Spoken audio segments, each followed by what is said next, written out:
The Raven, written by Edgar Allan Poe. Read by Lev Goodwin.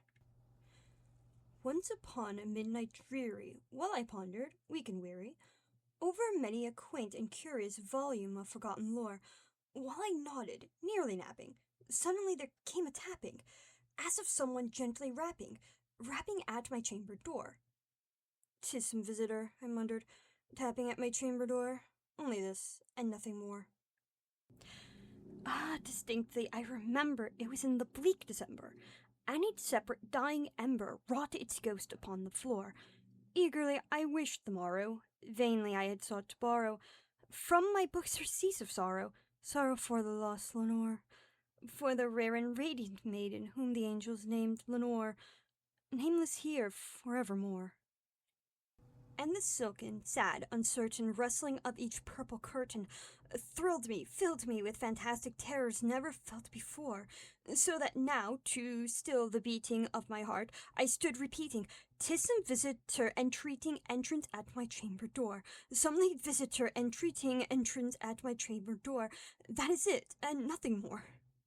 Persistently my soul grew stronger, hesitating then no longer. "Sir," said I, "or madam, truly your forgiveness I implore, but the fact I was napping, and so gently you came rapping, and so faintly you came tapping at my chamber door, that I scarce was sure I heard you.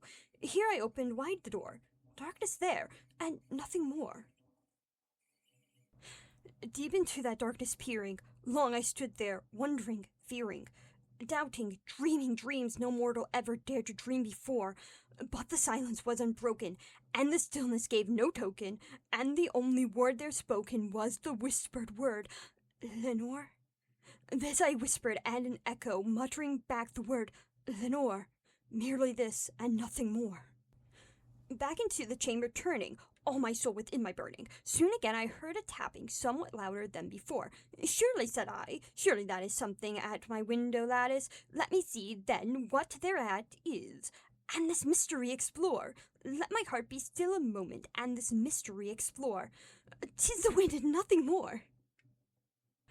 Open here I flung the shutter, when with many a fist and flutter, in there stepped a stately raven of the saintly days of yore. Not the least subsistence made he, not a minute stopped or stayed he, but with mien of lord or lady, perched upon my chamber door, perched upon a bust of Pallas just above my chamber door, perched and sat, and nothing more. Then this ebony bird beguiling my sad face into smiling, by the graven stern decorum of the countenance it wore, "Though thy crest be shorn and shaven, thou," I said, "art sure no craven, ghastly, grim, and ancient raven, wandering from the nightly shore. Tell me why thy lord's name is on the nightly Platonian shore." Quoth the raven, "Nevermore." Much I marveled this ungainly fowl to hear discourse so plainly, though its answers little meaning, little relevancy before.